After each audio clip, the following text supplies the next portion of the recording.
the one, the only White Yardie, thank you so much for coming in to chat with me today.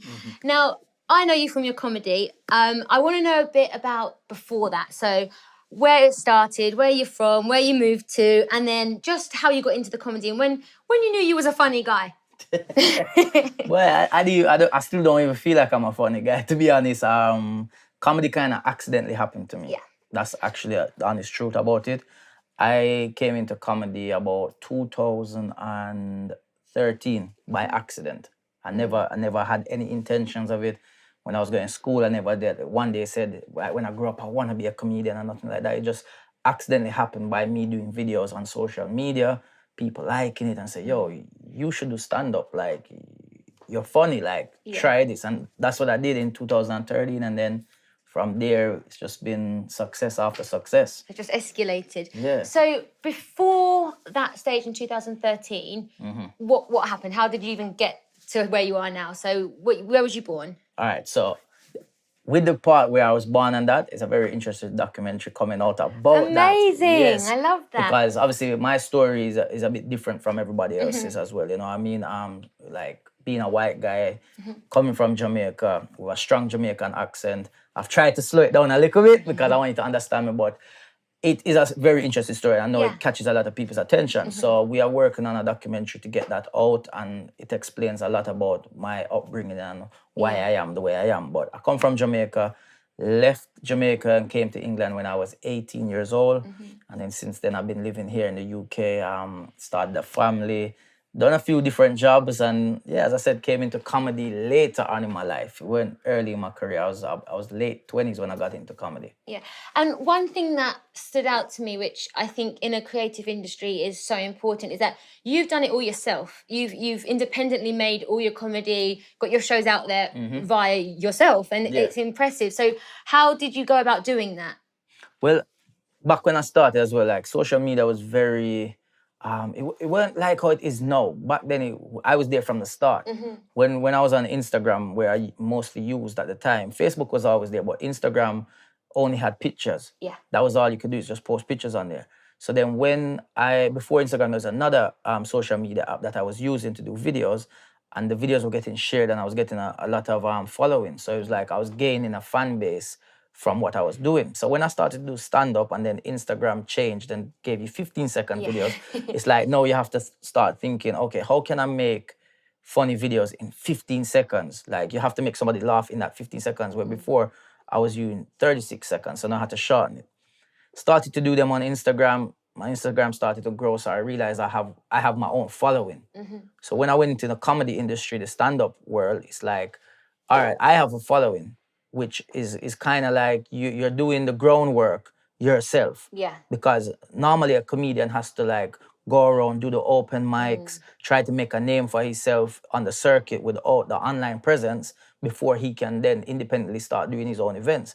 Where, because of social media, I gained such a large fan base that it gave me the power to say, you know what? I don't need a promoter. I don't need a booking agent. I can do my own event, find a venue and do it. So that's kind of where it came from. And it's better like that because you can't shortchange yourself. Yeah, You understand what I mean? Like, no one wants to pay you your worth. So whatever you believe your worth, no one wants to pay it. But you can independently do it yourself, and it just makes you more powerful when you get higher in your career and then deals start coming your way. It's like, then everyone wants you, don't they? Yeah, understand what I mean? It's the way it works. Yeah. So you've done tours. Has it been just around the UK? Because you're huge in Canada as well, right? Yes. You've got a massive following from That's like Canada. my second home.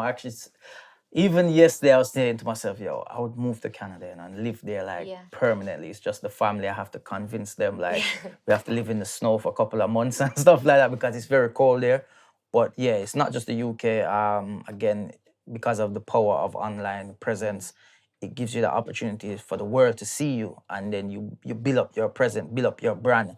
And it was like, okay, I want to go Canada and do shows. There's people there. Went there and we did it, and then from 4 years now, from 2014 to last year, Canada has been somewhere I've been visiting over and over every year. Yeah. And I've done 2 tours there in like 16 cities and stuff like that. Yeah, so it's been amazing over there. It has been. And we have done America as well one time.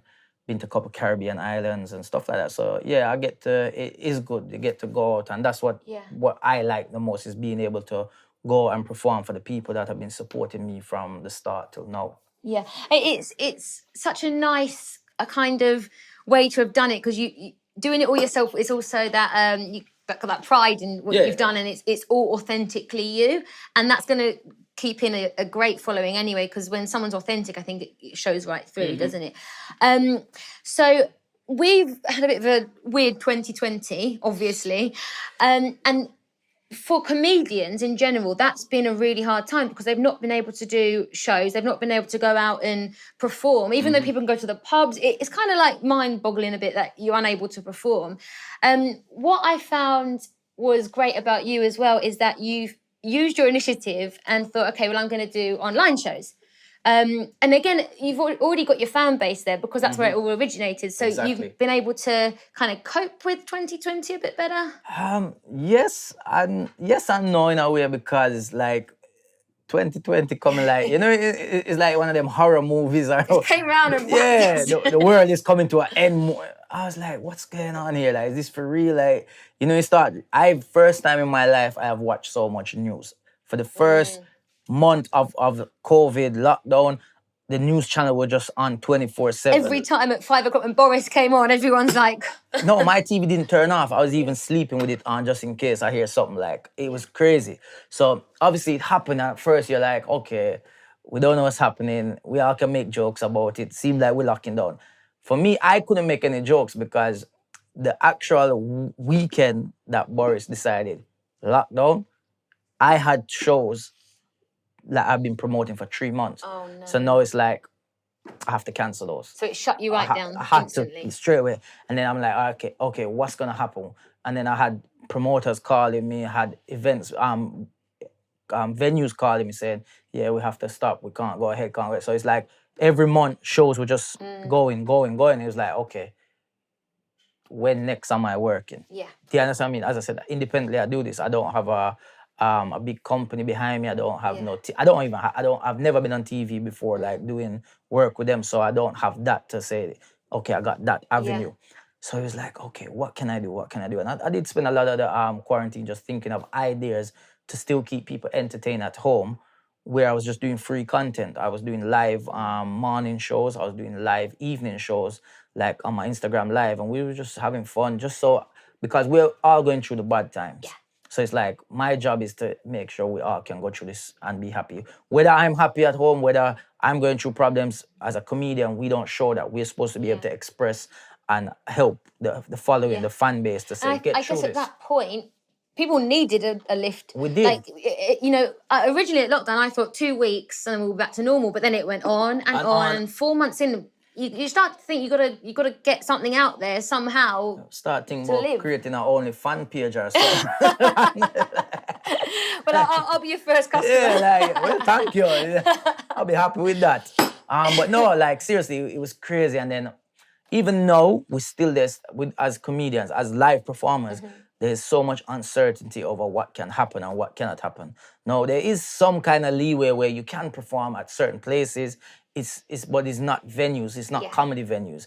And as a comedian, one of the worst things that can happen for a comedian is you take a booking or you're doing a show and you turn up to the venue or the place that you're supposed to be doing it, and you get there and it's not a comedy venue, or it's not suitable for comedy, because if there's too much noise, if the bar is loud, if it's an open space, it's like, people need to engage in what you're saying. You understand? We're not musicians where it's the music that's helping us. We're on the stage by ourselves, and it can be a very lonely place.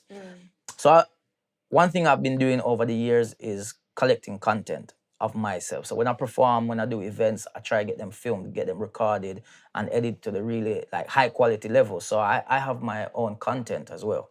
So at the end of it, it's like coming closer to the last couple of weeks, like before we start easing back into some normality. I found this site that I can put my content out and people can pay to watch it. So I have used that, and I have a content called Straight Out of Jamaica, which is my comedy special, which I talk a lot about me growing up in Jamaica, me coming to England, people's reactions to a white man speaking like that, you know, all these different things. And we put it out for one day and it was very successful. We had viewers from all over the world, like Thailand and India. I was like, whoa, like Russia. People in Russia watching me. I said, wait, Russia? Like, you're sure you understand what's going on? Like, yeah, like, so it's been really good, man. You know, like, we always find ways to come out of this, you know what I mean? Exactly. So the show that you're putting out online, is that the Straight Out Jamaica show, and that's you can view that online now? Yes, so we have taken it, we did it for one day. It was a one-day premiere. So we put it out as a premiere. Yeah. I've never used the site before, so I wanted to just put it out for one day, test out, make sure there's no difficulties, no problem with it, fix any little issues we had, and then we can put it back out again. So we are putting it back out. We're going to put it out for 5 days now. So in that 5 days, you pay to watch it, but you can watch it anytime, as many times as you want over that 5-day period. It's a comedy special with a difference as well. Like, if you've ever seen a comedy special before, normally it's like an hour of just me or the comedian on stage speaking. However, I bring jokes to life. So when I'm doing my joke, there's some jokes I might be like, hold on. Instead of me tell you the joke, let me show you what happened. And then the stage opens up, and then there's people on stage with me, there's a set, and we act out the joke. Yeah. And then we go back into the comedy again. And I've never seen that. So again, you strike me as a person that's ready to innovate at any time and change and adapt. And I think in the world in general, that's what it's all about, changing and adapting to what's around us and keeping people engaged. And you've obviously kept a big following engaged throughout that. So that's it. You've nailed it. You have to, man, because you've nailed it. The thing about it is, if you sit down and don't do nothing, like, you could easily, like, in this time, especially with what happened, you could easily just shut down and go in depression. And I feel like a lot of people out there have gone into depression. And I feel like all of us as people go through stages of depression as well. But it's how you deal with it. And the thing about me, I'm a family man as well. You know what I mean? I got 2 children. I live with my partner. We are family. So it's like, I cannot be depressed and knowing that, my children are going through this as well. My partner's going through this. How do we, as a unit, get through this? So you have to be strong. You have to find ways to carry on yourself and carry on your career so you can provide, because, they're relying on you as well, you know what I mean? So we have to keep going, man, and don't let this get we down. It will never get us down. No. I can't wait to watch your show. I'm going to go, can I still watch it? Yeah, it'll be out soon. So when it's out, real soon, real soon. Amazing.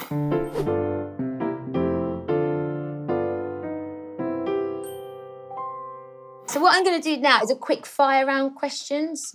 Does that make sense? A quick questions fire round. Fire round? Either way, we know what we're talking about. We'll get some water in case the fire too hot.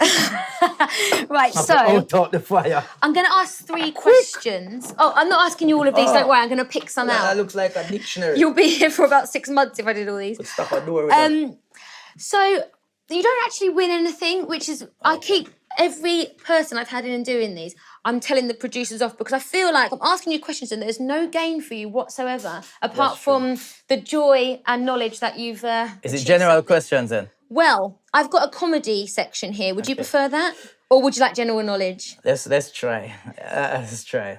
Okay, so I dropped out of school for the record. I'm going to do 2 comedy, and I'll give you 1 general knowledge. All right.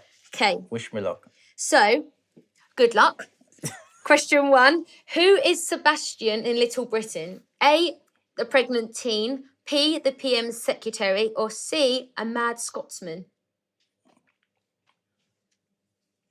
You know it, don't you? It's there. yeah, Sebastian. I feel like he was a Scotsman for some reason. What? Wait, say the other 2 what they were? So, a pregnant teen. B, the PM's secretary. Or C, a mad Scotsman? I'm going with the PM secretary. You are correct. Yeah. Oh, I felt like Chris Tarrant then, trying to give you a little hint. Okay, question 2. Which comedian is best known for his Good News show and his appearances on Mock the Week? Was it A, Russell Howard, B, Josh Widdicombe, or C, Jimmy Carr? Good News. That's Russell Howard, right? Yes, it is. Look at you. You're smashing through them. Okay, last one. Okay. You're going to get a full strike. Okay, what song is sung more than any other song in the world? Is it A, Happy Birthday, B, Wanna Be, or C, Don't Stop Believing? Happy birthday, no? That's an easy one, Yeah. right? You just got a solid 3, and I can't even give you a present. I'm It's so alright. sorry about that. But thank you so much for coming in and Thank telling you for us having about me your as well. whole journey. I can't wait to watch the show and the documentary. I'm really, really interested to watch that. So once again, thank you so much. Thank you for having me as well, man. She been a good host, real good host. Proper professional skills. I like it. Cheers. Thanks.